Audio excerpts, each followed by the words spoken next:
महाभारत के महानायक भगवान श्री कृष्ण मानव इतिहास में मनुष्यता के सबसे बड़े मार्गदर्शक हैं।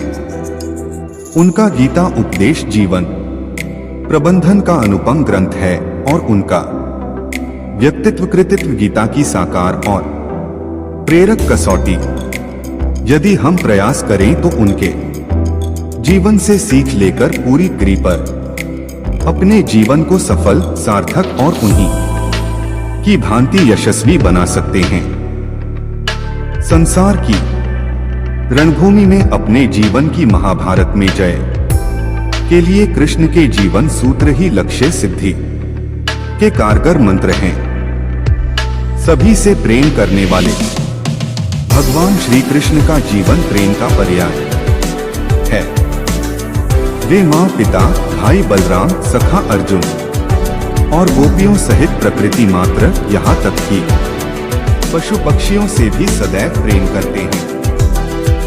कवि रसखान ने कृष्ण के प्रेम को अभिव्यक्त करते हुए लिखा है कि शेषनाग, गणेश जी, शिव, विष्णु और इंद्र जिनकी महिमा का निरंतर गान करते हुए जिन्हें अनादि अनंत अखंड अछेद व अभेद्य बताते हैं, वेद से नारद तक और शुकदेव से व्यास तक सारे ज्ञानी और साधक जिनके स्वरूप को जानने का प्रयत्न करते रहते हैं मगर जान नहीं पाते, ऐसे परमात्मा जब मानव रूप में श्री कृष्ण अवतार ग्रहण करते हैं तो ग्राम्य बालाएं महज एक दोना भर छाछ के बदले उनसे नाच नचवाती हैं और प्रेम के वशीभूत कृष्ण उनके समक्ष नाचने लगते हैं। श्री कृष्ण सिखाते हैं, निश्चल प्रेम हर क्षण को सुख से भर देता है और पशु पक्षियों सहित पूरे परिवेश को आनंदमय कर देता है। हर समय मुस्कुराने वाले श्री कृष्ण का समूचा जीवन संकट, संघर्ष और चुनौतियों की कथा है। उनका जन्म कंस के कारागार में हुआ। जैसे तैसे नवजात कृष्ण सुरक्षित गोकुल पहुंचाए गए मगर बड़े होने तक पूतना सहित अनेक राक्षसों ने उन पर घात लगाई। जरासंध के भय से उन्हें कुटुंब सहित मथुरा छोड़ द्वारका बसानी पड़ी। महाभारत का युद्ध हुआ जिसमें उनकी इकलौती बहन सुभद्रा के पुत्र अभिमन्यु की निर्मम हत्या हो गई। गांधारी ने कृष्ण को उनके कुलनाश का शाप दिया और कृष्ण की आंखों के सामने उनका सारा कुटुंब आपस में लड़कर मर गया।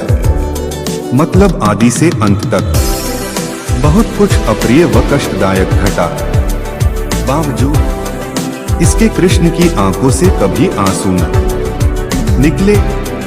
हर प्रतिकूल परिस्थिति में कृष्ण सदैव मुस्कुराते ही रहे। ईश्वर होकर भी साक्षी भाव से दृष्टा बने, सब स्वीकारते हुए सहज बने रहे।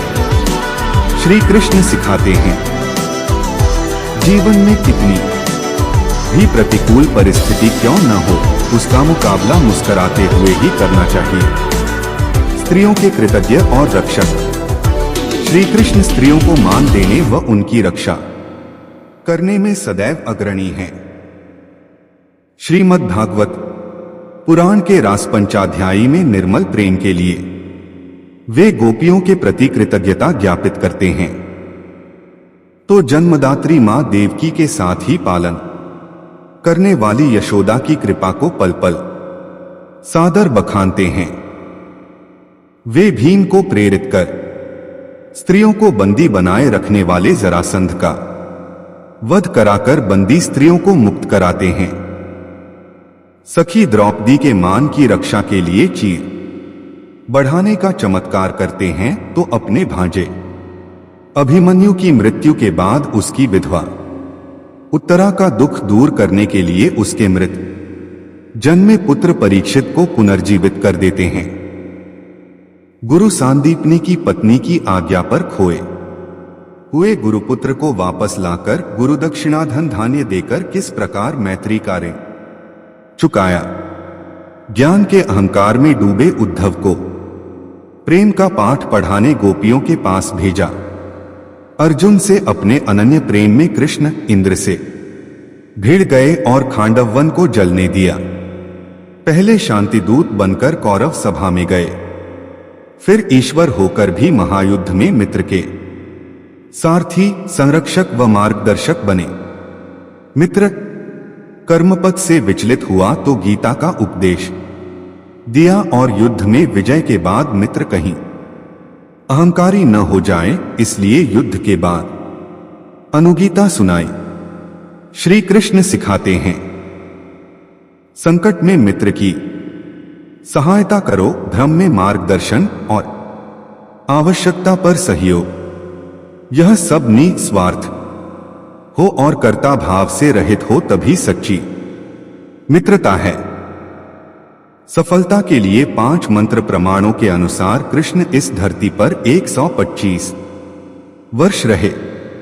इतनी दीर्घायु में उन्होंने विनम्रता से सिद्धि, कठोर परिश्रम, समयानुकूल नीति, सज्जनों का उत्थान और दुष्टों को दंड, ये 5 मूल मंत्र अपने व्यक्तित्व व कृतित्व के जरिए दिए।